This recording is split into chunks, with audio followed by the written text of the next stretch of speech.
Mes chatons d'agneau, quel bonheur de vous retrouver ici sur ce plateau de la Plaine Saint-Denis pour enregistrer un nouveau podcast discographie.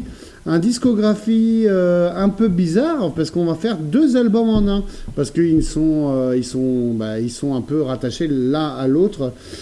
Comment on peut dire ça? Il s'agit donc de Bringing All Back Home et de Highway 61 de Bob Dylan. Et pour ça, je me suis dit que d'inviter Benjamin Durand, ça serait pas mal pour qu'il nous donne un peu des clés pour comprendre un peu ce tournant que prend la carrière de Bob Dylan. On sait que les premiers albums, donc c'est le cinquième, Bring It All Back Home, on va commencer avec celui-là, le cinquième album de Dylan, après 4 albums entièrement acoustiques, et ça serait la reprise des Animals, House of the Rising Sun, qui aurait donné l'idée à Dylan d'en s'entourer de musiciens plus électriques et de mélanger folk et pop musique, enfin en tout cas et Swinging London, si je peux m'exprimer ainsi. T'en penses quoi, Benjamin? Bonjour Antoine. Ouais. Je suis. Oui, Belle intro. c'est évident que ça l'a inspiré. Et puis surtout, l'histoire amusante, c'est que les Animals avaient piqué le House Oui, of the Rising bien Sun sûr. à sa propre reprise. Oui, c'est en publiée dans le premier entendant, album. c'est ça, en entendant sa version de façon électrifiée qui se dit il y a peut-être un truc à creuser. Et devant le succès aussi du morceau qui est numéro 1 des deux côtés de l'Atlantique. C'est le premier, Ouais. c'est un des morceaux de gars de Newcastle qui vient quand même triompher aux États-Unis. Donc Dylan n'est pas insensible à Non. cette explosion, quoi. Mais je pense qu'il y a beaucoup de choses qui se bousculent dans la tête de Dylan à ce moment-là. Sur cette question de passer en électrique, il y a ce facteur-là. Il y a le fait qu'en termes de composition, enfin en termes songwriting, il a son Mr. Tambourine Man qui sort en version par les Birds.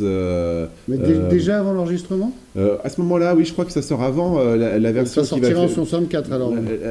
la version qui va figurer, enfin en tout cas c'est concomitant, et il est évidemment au courant puisque c'est son éditeur et son manager Albert Grossman qui refile le truc aux Birds. Tu voudrais dire que la version des Birds sort avant celle de Dylan? En même temps, écoute, on peut peut-être vérifier ça avec les Non, outils modernes que nous avons désormais à disposition. Non, mais les gens vont nous répondre. Ah bon. Espérons. Espérons. En tout cas, Mr. Tambourine Man par les Birds, encore une fois aussi, marche direct, quoi. C'est un immense succès. C'est un immense succès, mais ce qui est intéressant, c'est que Mr. Tambourine Man, c'est vraiment les Birds qui appliquent une coloration britannique à cela. Et Ouais. sur Bringing It All Back Home, c'est pas du tout ce qu'on va entendre. Ah ben non. C'est ça qui est intéressant. Et je pense que l'autre truc qui motive Dylan dans le passage en électrique, c'est le fait de s'extirper entre grandes guillemets, la secte folk qui veut un peu faire de lui son gourou, et il est un peu lassé de ça. Alors il avait Tu veux déjà dire de la coécriture, par exemple, avec John Baez et tout ça, il veut sortir de là. non, d'être un espèce de héros sur la scène, Folk, ouais. sur la scène new-yorkaise, Ouais. en tout cas de la côte Greenwich, est américaine, ouais. d'être un petit peu adulé par toute la bande de Greenwich Village et du festival Ouais. de Newport, etc.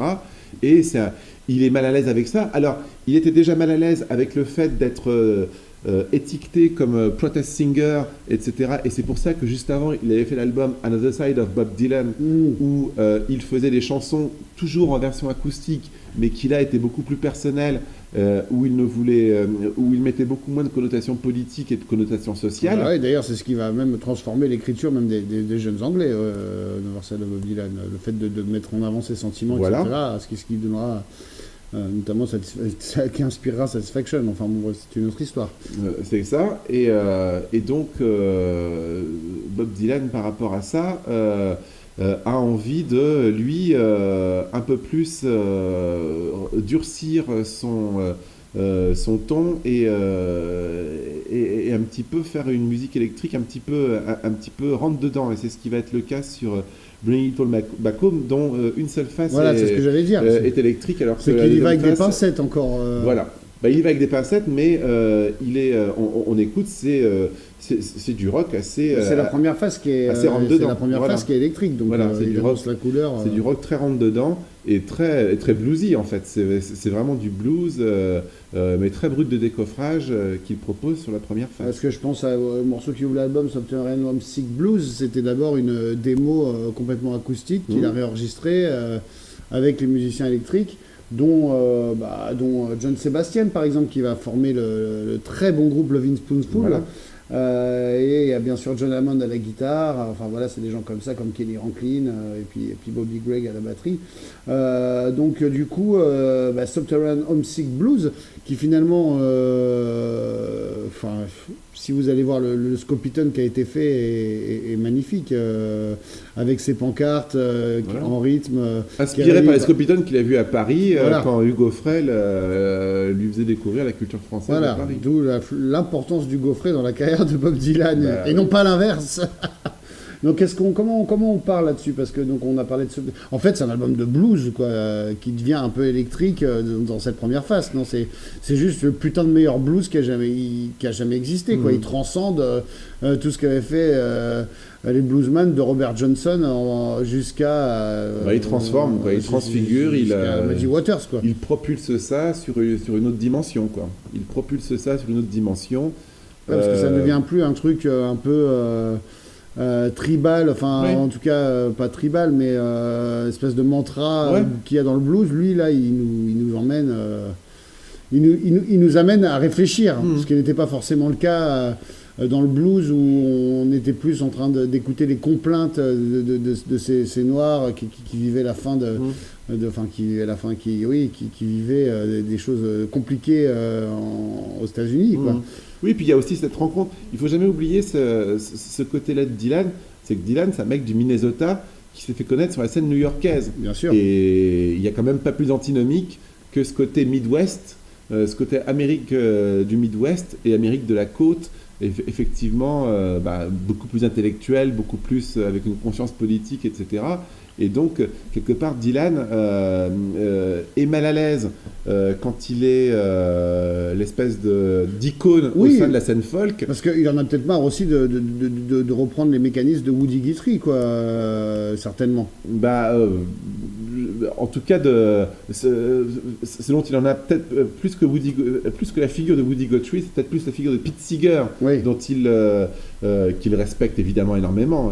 Pete Seeger est quelqu'un qui va en plus personnellement toujours soutenir Dylan, mais Dylan ne peut pas. Dylan a envie de se détacher de la tutelle de Pete Seeger. Donc du coup cette phase A électrique et puis cette phase B qui reprend un peu les mécanismes qu'il y avait déjà dans Universal de Bob Dylan, je pense à Gates of Eden ou Mr. Tambourine Man. Ah oui, mais là où il commence à partir dans des odyssées assez importantes sur Gates of Eden, sur It's Alright Ma. Bien sûr, qui est presque un des morceaux les plus longs. Alors, si on accepte les albums de jazz où il y avait déjà des phases entièrement constituées d'un titre, là, It's Alright Ma, c'est le premier morceau qui dépasse le format classique de l'époque, quoi. Ouais. On parle toujours d'autres morceaux qui sont sur Blonde on Blonde, etc. Mais là, c'est le premier, en fait, pour le Dylan qui dépasse les 3-4 minutes. Voilà. Absolument. Et donc voilà, mais ce qui est intéressant sur Bringing It All Back Home pour faire vraiment l'espèce de distinction avec Highway 61 qui arrive derrière, c'est que c'est vraiment un album où Dylan reste très américain sur sa façon de penser, sur son univers. Son univers est très américain sur Bringing It All Back Home. Ce qui est intéressant, c'est qu'il part pour sa première tournée anglaise après Bring It All Back Home. Il fait cette tournée tout seul en acoustique. Et ça va être évidemment documenté sur Don't Look Back, le film de Penny Baker. Et là, en découvrant le paysage anglais, etc., machin, mais évidemment, là, il s'imprègne beaucoup plus de ce qui se passe en Angleterre, etc. Et sa rencontre avec les Beatles, peut-être aussi aux États-Unis Un petit peu avant aussi, oui, bien sûr, ça va avoir de l'importance, mais je pense que la nouvelle façon qu'il va avoir de faire de la musique électrique, ensuite plus mélodique, plus produite, plus arrangée sur Highway 61, va être beaucoup l'héritage de cette première tournée en Angleterre. D'accord, et cette première tournée en Angleterre, c'est celle qui se passe bien, où les gens vont voir ce qu'ils ont acheté comme disque, etc. Bien sûr. Et c'est après qu'il va y avoir l'épisode de la tournée de Dylan avec les membres de The Band. Ça, c'est la tournée de Blonde on Blonde, voilà, 166. Voilà, c'est bien avant. Donc du coup, on peut déjà faire passer à Highway 61 parce que tout ça est enregistré en quelques mois, en quelques semaines, sur des sessions assez courtes. Ça se passe super vite. Hein. Si vous prenez d'ailleurs le magnifique box set The Cutting Edge, vous vous rendez compte qu'en fait le tout, les trois albums tiennent sur 8 CD ou un truc comme ça d'outtakes, quoi. Donc du coup, on passe sur Highway 61 et là déjà c'est quand même autre chose, quoi. On passe dans une autre dimension. Là, il y a plus de face acoustique. C'est entièrement électrique et là le son change radicalement et ça s'ouvre sur la chanson qui a été classée numéro 1 par le magazine Rolling Stone, qui est Like a Rolling Stone, justement. Voilà, c'est la signature définitive. Et voilà, merci à Dylan d'avoir publié les Cutting Edge pour qu'on puisse voir l'évolution de la chanson, parce que c'est extrêmement intéressant de voir que la chanson commence avec une instrumentation sur les premières pistes qui fait penser à l'image de Like a Rolling Stone. On a l'impression d'un truc laborieux, etc. Et Dylan qui chante derrière, etc. Et on sent Dylan pas super à l'aise là-dessus. Et c'est Al Cooper qui va finalement... Alors en partie, il y a évidemment ce truc de l'orgue qui va apporter le... Parce qu'Al Cooper était bienvenu aux sessions pour être guitariste à la base, c'est ça.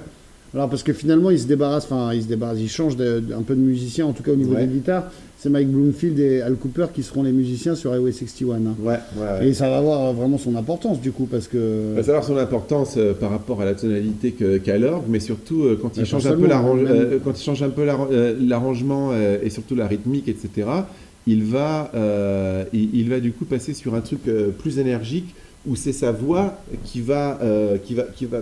c'est sa voix plus que l'instrumentation qui va être qui va imprimer l'esprit de lutte en fait. Mais souvent c'est le cas sur toute sa carrière. C'est peut-être la première fois que c'est aussi marqué. Exactement. Surtout quand tu as un band électrique avec batterie, etc. Donc encore plus. Et donc du coup la chanson s'en retrouve encore plus expressive par rapport à ça, parce que vraiment au début on a vraiment une instrumentation qui de façon un petit peu trop explicite essaye de faire figure du truc laborieux, etc. Alors que là au contraire c'est un truc linéaire, très très imprimé, et la voix de Dylan qui est la voix qui lutte contre la puissance de l'instrumentation. Donc, on comprend exactement où est-ce qu'il veut en venir. Et puis le thème, qui est un thème universel et qui sera toujours d'actualité, c'est que ça veut dire que tu vis bien et que d'un coup tu te retrouves sans rien, quoi. Voilà. Je veux dire, c'est toujours la peur qu'on peut avoir. Bon, on a un boulot et tout, mais tout l'équilibre est hyper fragile. Et du jour au lendemain, tu peux te retrouver comme un clodo, quoi. C'est un peu ça le thème, et qui va être. Pourquoi ça représente autant de choses finalement, même au-delà du folk, comme thème rock, quoi, ultime. Pourquoi c'est resté comme la plus grande chanson toujours citée.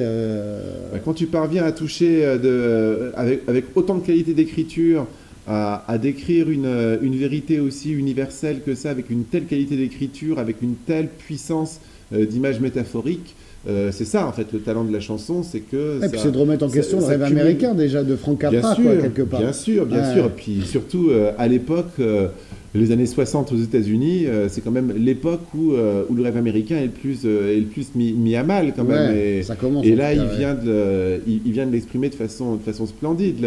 Quand Dylan enregistre ça, c'est un an après l'assassinat de Kennedy, et voilà, les États-Unis savent pas où est-ce qu'ils vont, quoi. Ouais, tout à fait. Du coup, après, qu'est-ce qu'on a? On a Tombstone Blues. Qu'est-ce que tu as à dire là-dessus? Là, il revient un petit peu sur les obsessions qui étaient déjà celles de Bring It All Back Home, donc du blues musclé, mais où là encore, il enfile les métaphores avec le brio que lui seul peut avoir. Et voilà. Et puis les guitares stridentes derrière, enfin bon. Ouais, non, mais de toute façon, Bloomfield, l'apport de Bloomfield Voilà. et je sais pas, est-ce qu'on peut le comparer un peu à un espèce de Steve Cropper dans l'approche guitaristique? C'est un peu ça, non? C'est un peu, il s'imprègne un peu de ces guitares qu'il y a dans les morceaux Stax, non? Je trouve, moi, enfin, ouais, Oui, oui, sauf que lui c'est de la guitare moins arrangée et oui, oui, et beaucoup immédiate. plus héritière du blues, quoi. Donc Ouais, c'est vrai. c'est quand même, mais c'est une fois de plus, un espèce de blues cradingue, mais un blues de la route en fait, un blues d'un mec qui est allé exercer son jeu sur toutes les routes américaines. Enfin, on entend dans sa façon de jouer, le mec qui n'est pas un requin de studio uniquement new-yorkais, mais un mec qui a vraiment la base de ce que c'est que d'aller D'aller au plaire charbon, ouais. à des publics dans le Midwest, Ouais. dans le sud Et ce profond, qui est incroyable, etc., c'est quoi. l'influence qu'aura ces parties guitare sur toute la scène, sur des mecs comme Robbie Robertson ou Mm. même Ronnie Wood Mm. ou tout ça, enfin, Bon, en tout et cas, d'autres, enfin, Robbie Robertson, de toute façon, qui est aussi un guitariste qui a vécu ça, quoi, ouais, voilà. qui est lui aussi un espèce de troubadour. Ouais, donc Bah, c'était la vie qu'il vivait en fait finalement oui, et quelque puis part. de toute façon, l'image du troubadour, ça c'est toujours quelque chose qui me fascine toujours chez Dylan, c'est que c'est vraiment Quelque chose qui a chose de tellement très disparu de la musique aujourd'hui Oui, en mais que plus. lui, qui l'a toujours habité, Oui, oui, et non, mais c'est sa marrant à démarche quel de faire un point Neverending Tour jusqu'à aujourd'hui est ouais, vraiment l'héritage. l'héritage de ça, l'espèce Ouais. de cirque permanent, ouais, ouais, tout à fait. Donc après on tombe sur It Takes a Lot to Love, It Takes a Train to Cry. Génial une fois de plus quand on connaît, quand on a écouté les Cutting Edge Alors, même sans Sessions, ça, hein. parce que non mais parce qu'en fait on se rend compte que c'est une chanson qui est testée un peu sur un arrangement super rock, un petit peu à l'image de Tombstone Blues, Ouais. et que c'est après une pause d'une session un peu frénétique, il revient d'une pause et il décide de ralentir complètement le tempo et de proposer la version qui est là, quoi. Bien sûr, ouais. Alors après, par rapport à l'avancée qu'il y a par rapport à l'album d'avant, Desolation Row pousse encore le bouchon plus loin, puisque ça double carrément au niveau du minutage, quoi. On est sur du quasiment du 10 un peu plus de 10 minutes, hein. Bah là, c'est que Desolation Road, c'est vraiment un poème mis en musique et de visions hallucinées. Voilà, c'est vraiment tous les. Là, on a dans Desolation Road tous les séjours interminables que Dylan a fait dans les bibliothèques Ouais. à juxtaposer ses lectures à la fois de faits divers de l'Amérique profonde et sa fascination pour les mythes européens. Mais, ouais. Non, mais ce qui est incroyable, c'est que je me pose la question là quand tu dis ça, c'est que évidemment Bob Dylan est un intellectuel, mais sa musique plaira à des gens pas forcément intello, ce qui est mon cas en l'occurrence, et même sans en comprendre 80% de ce qu'il dit, c'est un verbiage qui me parle tellement, j'ai l'impression de comprendre ce qu'il dit, alors que j'ai la moitié du texte qui m'échappe totalement, quoi. Avoir un trois quarts du texte, quoi. Pourquoi? C'est cette façon de placer les mots. Bah, bien sûr. C'est enfin, c'est assez incroyable, moi qui ai toujours vu Dylan quand j'étais plus adolescent comme un folkeux, sans un mec avec sa guitare et son harmonica strident. Et enfin voilà, plus je vieillis, en fait, c'est peut-être une forme de sagesse du fait enfin, de pouvoir comprendre ça plus tard, quoi. Bah, Il était en avance sur tout le monde, en fait. Bah. Pourtant, il est jeune, quoi, Dylan, encore. En 65-66, quoi. Il a 23 ans. Ouais, il a l'âge des autres, quoi. Enfin, de tous ceux qui font de la musique un peu plus pour petites filles, quoi. Bah Parce oui. que, du coup, il n'a pas un public d'adolescentes, quoi. C'est vraiment des gens qui s'intéressent à des choses, qui vont creuser, qui bouquinent, qui vont dans les bibliothèques. Desolation Row, on est un peu l'illustration.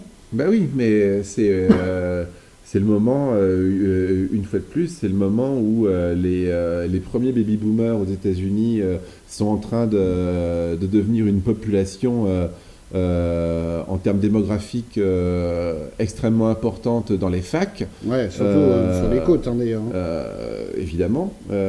Et donc ça va être écouté parce qu'ils ont en plus derrière le pouvoir d'achat qui suit pour pouvoir acheter les disques. Ouais. Et Dylan étant sur le plus gros label du pays, les disques sont particulièrement disponibles, Ouais. contrairement à beaucoup d'autres gens où les disques n'étaient pas forcément Ouais, en Europe, super les disponibles. premiers, ça m'est tard arrivé. Hein. On sait Ah que, oui, en Europe, oui, bien sûr. on sait que les Beatles, je crois, découvrent leur premier Dylan quand ils sont à Paris, Oui. 3 semaines Ah oui, oui, mais bon, à glander, quoi. on n'est pas dans une époque mondialisée, mais aux États-Unis en tout cas, voilà, le label Columbia inondait absolument partout, donc les disques de Bob Dylan étaient très faciles à se procurer. Et à cette époque, de toute façon, Dylan est déjà une légende à New York depuis le début de l'année 64. Ouais. C'est vraiment. Mais c'est à partir de quand, en fait, qu'il investit le marché européen? C'est avec ses albums électriques? Oui, bah finalement à partir de la tournée anglaise, on va dire. De la première tournée anglaise, Voilà, de la première tournée anglaise, on parlait voilà. en préambule, d'accord. Voilà, c'est ça. D'accord. Highway 61 Revisited, c'est une chanson, je trouve, qui a vraiment fait date parce que tout le monde, on va pas dire oui, si, le Swinging London va s'en inspirer. Les Kings de Village Green, les Stones de Between the Buttons, même les Beatles jusqu'aux Beatles. Oui, et puis jusque dans les années 70, Oui, la reprise de Johnny Winter. Non, mais c'est même fin des années 60, la reprise de Johnny Winter, je oui, crois d'ailleurs. il me semble, ouais, c'est son premier. Ouais. Donc, qu'est-ce qu'on peut dire là-dessus avec. Là, c'est carrément, il n'y a pas juste une instrumentation électrique, il y a même carrément ces espèces de flûtes en blanche de cotillon, quoi. C'est assez inattendu et c'est surtout une première sur un disque, non? Oui, oui, complètement. Qu'est-ce que tu peux dire là-dessus sur Puis, le texte fou, et puis en plus, une fois de plus, qui en dit long sur Dylan, parce que c'est Highway 61. C'est la route. C'est la route, en gros, qui descend le Mississippi, quoi. Ouais, et puis que peut-être les musiciens empruntaient pour aller tourner, non? Ou pas forcément. Éventuellement, mais c'est surtout la route mythique, la route mythique du rock, quoi, qui mène du Delta jusqu'à Chicago. C'est pas la route 66 finalement. Non, la route 66, c'est celle qui va de Chicago jusqu'en Californie. Ouais, c'est ça, qui traverse les États-unis d'est en ouest. Voilà, quasiment. En tout cas. Oui, voilà. en partie, ouais. En partie. Qu'est-ce qu'il raconte sur cette route alors? Bah, justement, les espèces de visions, c'est de toute façon toute l'espèce de mythologie du rock and roll qui part de. Il y a toute une mythologie autour de cette route-là. Comment est-ce que le rock est né dans des circonstances extrêmement bâtardes, alors que ce soit le pacte avec le diable de Robert Johnson, etc. Ouais. Enfin bon, tout ce qui se passe dans le delta du Mississippi. Ouais, c'est et ensuite, du blues, comment tout ça est alimenté par la culture des Appalaches, etc. La country music, quand on remonte plus vers Memphis, Nashville, etc. Tout ça pour arriver au blues électrique de Chicago. Enfin voilà, faut imaginer toutes les traditions, toutes les choses qui sont venues alimenter ça. Et Dylan va encore plus loin là-dessus. D'ailleurs, c'est pour ça que l'album s'appelle comme ça, parce que hormis la chanson qui parle de la route en elle-même, cet album est une espèce de traversée des États-Unis, quoi. C'est ça. Clairement, clairement. Qu'est-ce que tu peux rajouter? Parce qu'après, on a déjà fait un podcast sur Blonde on Blonde qui est plutôt une quête de l'amour, de la femme parfaite, etc., qu'il trouvera en se mariant dès l'année suivante. Mais là, parle-nous d'une ou deux chansons qu'on n'a pas évoquées. Ballad of a Thin Man, voilà, évidemment. Parce que ça, c'est la première chanson qui est directement, je pense, inspiré parce que le Star System lui fait connaître, c'est-à-dire l'omniprésence de personnes assez intéressées, assez sans talent, mais qui viennent de plus en plus être autour de lui. Ouais. En étant curieuses, mais sans vraiment savoir ce qu'elles vont chercher. Et c'est un petit peu ça, ce personnage dans Ballad of a Thin Man. D'ailleurs, la scène, je renvoie à l'excellent film de Todd Haynes qui s'appelle I'm Not There, où il y a cette séquence quand Bob Dylan est joué par l'actrice Cate Blanchett. Ah oui, c'est une espèce de portrait, petit court-métrage ou moyen-métrage. C'est ça. Ça y est, j'y suis. Et on voit très bien ça, quoi, ces espèces d'ambiance de tournée où il y a plein de personnes inutiles qui sont là. Et qui savent pas se poser les bonnes questions, qui sont vraiment des gens à l'intelligence d'assez courte vue et qui ont pas vraiment une conscience de la big picture et on se demande voilà, qu'est-ce qu'ils ont en tête alors qu'il y a d'autres questions à aller se poser. Et c'est voilà, ce piano strident là-dessus, enfin, c'est une leçon d'interprétation magistrale. Enfin là, Encore deux, trois trucs à te demander à propos de cette. Ouais, c'est pas une trilogie, enfin, si, cette trilogie, parce qu'on a déjà évoqué Blanc dans le Blonde. Pour toi, est-ce que c'est une montée en puissance ou les trois sont pas. On peut pas se passer d'un des trois bah, ou non, enfin, parce que Blond dans le Blonde est souvent considéré comme son chef-d'œuvre, hein, là, je vulgarise encore une c'est fois. l'aboutissement du parcours. Ouais, donc du coup, il y a l'aboutissement une du montée en parcours. puissance, parce qu'en tout cas, dans les deux albums qu'on a mentionnés dans ce podcast, on sent qu'il y a quand même une progression très nette dans ce qu'il veut faire et qu'il arrive pas un aboutissement qui sera plutôt le cas sur Blond dans le Blonde, qui a un double en plus, etc. Mais donc, ouais, les trois ne vont pas l'un sans l'autre. Oui, enfin, pour un fan, c'est un peu logique. Enfin, Ouais, pour ouais, quelqu'un non, de mais passionné, et puis ceux d'avant aussi, hein. Moi, j'ai vraiment fait le test de. Enfin, c'est fabuleux de voir la construction de Bob Dylan en écoutant tout simplement tous les albums de Bob Dylan jusqu'à Blonde on Blonde dans l'ordre, parce que on comprend tout à fait le parcours qu'a eu cet homme-là, mais en suivant un fil, quoi. Justement, voilà quelqu'un qui n'a pas cherché, qui n'a pas cherché à trouver une formule qui marche, mais quelqu'un qui a suivi un fil, qui a suivi ses instincts et qui a su ne pas écouter tous les gens qui lui ont dit Fais ah ci, bah fais tiens, ça, t'es ouais. bon dans ça, fais ça, quoi. Ouais. Au contraire, il s'est obstiné à aller dans la direction complètement contraire de ce qui semblait être logique. Il n'y en a pas beaucoup des personnages qui ont réussi à faire abstraction de tout ça. Oui, mais il savait qu'il y avait cette non, force mais en lui justement, aussi, quoi. je vais dans ton sens. Il y a un mec comme Bowie, dans une moindre mesure Springsteen, mais sinon, dans l'histoire d'artistes solo majeurs, des gens qui ne sont pas fait avoir par les flatteurs. Dylan est vraiment l'exemple majeur. Je peux citer une phrase un peu bateau de Ben Harper qui disait qu'il s'est toujours demandé pourquoi les gens ne prenaient pas cet album pour ce qu'il est vraiment. Et en fait, ce qu'il veut dire par là, c'est que c'est juste un pur disque de blues avec des putains de paroles de malade, quoi, époustouflantes, et qui n'arrête pas de repousser les frontières, et les frontières même des États américains, d'où le titre Highway 61. Quoi. Ce qui veut dire quand même qu'à l'époque, je suis pas sûr qu'il y ait eu un impact immédiat. D'ailleurs, il est bien placé, il est bien vendu, il est troisième et tout, mais il est jamais numéro 1, il dépasse pas. Bon, il y a beaucoup de choses à cette époque. C'est quand même pas. Choses, et puis c'est quand même pas la chose la plus. C'est la chose la plus abordable. L'objet le plus abordable, etc. Ça explique peut-être pourquoi moi, avec mon esprit un peu, un peu de connard et un peu beauf parfois, j'ai mis peut-être 30 ans avant de pouvoir envisager de m'intéresser à l'ensemble de la carrière de Bob Dylan, quoi. Sans doute. Mais Et pourtant, j'ai toujours été fan de l'Amérique, de Chaplin, de Buster Keaton, etc. Enfin, mais Dylan, comme c'est de la musique et que je m'intéressais d'abord à l'instrumentation, peut-être que c'est ça qui m'a repoussé, c'est le fait qu'il n'ait pas d'électrification dans ses premiers albums. Sans doute, mais au-delà de ça, il y a aussi la vision. Enfin, moi, je reste toujours très attaché à une idée La vision de Johanna. extrêmement bête. C'est que les artistes américains les plus concernés sont obsédés par la géographie, alors que les artistes anglais les plus concernés sont intéressés par l'histoire et la culture. Parce que pour moi, la plus grande différence entre les Anglais entre les Européens et les Américains, Enfin, c'est que les Américains ont une géographie mais pas d'histoire, et que les Européens ont des petits pays et une grande histoire. Et en fait, Dylan est obsédé, et notamment sur Highway 61, effectivement, particulièrement sur l'exploration territoriale, etc.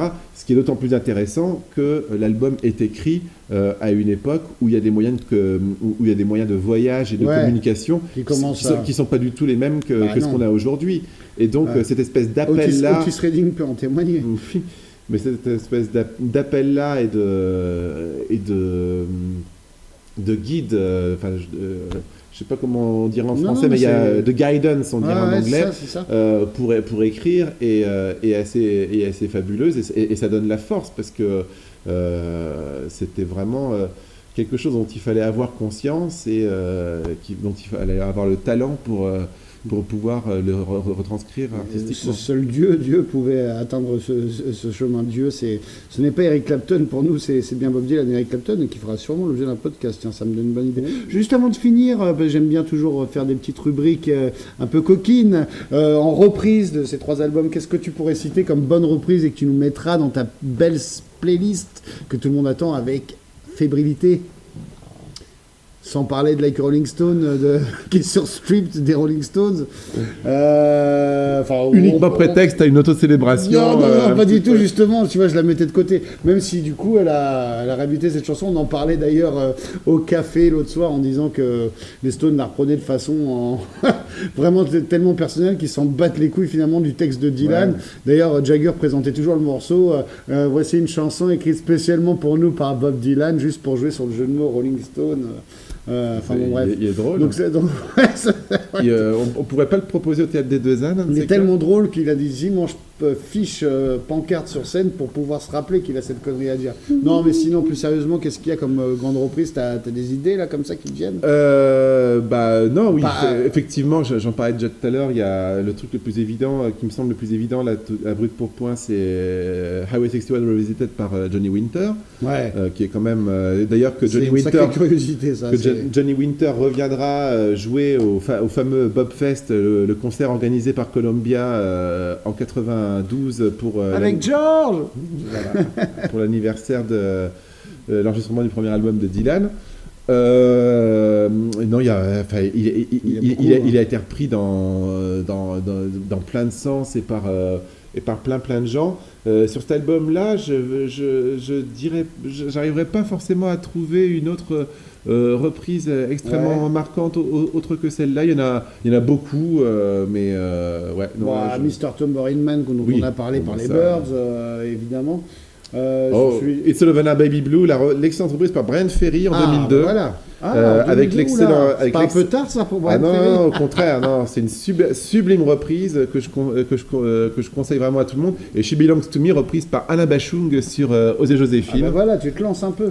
Et puis donc du coup pour pousser jusqu'à Blonde on Blonde, c'est une trilogie, même si on a fait un Blonde on Blonde spécial comme c'était un double, et ce podcast sur les 2 albums, qu'est-ce qu'il y a comme reprise? Je penserais en plus elle a un caractère Just Like a Woman de Rod Stewart. Ouais. Elle a un caractère en plus très particulier, mais il y a la reprise par Joan Baez de Satellite Lady from the Lowlands. Forcément. Voilà. Je parlerai aussi de... il y a une très bonne version de Stuck Inside of Mobile with Memphis Blues Again par Cat Power, justement sur le... Ça, je connais pas, tu vois. Justement sur la BO de I'm Not There de Todd Haynes. Tiens, je citerai aussi, par contre, là, c'est pas une reprise, c'est une relecture, un remix par le producteur Mark Ranson. C'est pas Bob Clearmountain qui remixe là ce coup-ci. Non, Mark Ranson qui a fait donc qui était le producteur notamment de Back to Black de Amy Winehouse, qui a fait un remix assez savoureux de Most Likely You Go Your Way and I'll Go Mine. D'ailleurs, qui est aussi un clip. La maison de disques de Dylan en a fait un clip extrêmement intéressant qui met en scène Dylan joué par un acteur et justement son parcours pour en arriver à la fin de Blonde on Blonde. Donc un peu tout ce qu'on a raconté là est un petit peu et assez joliment mis en image dans le clip. Oui, voilà, c'est ce que je retiendrai personnellement. C'est pas mal déjà. Alors juste un petit dernier encore rubrique potache.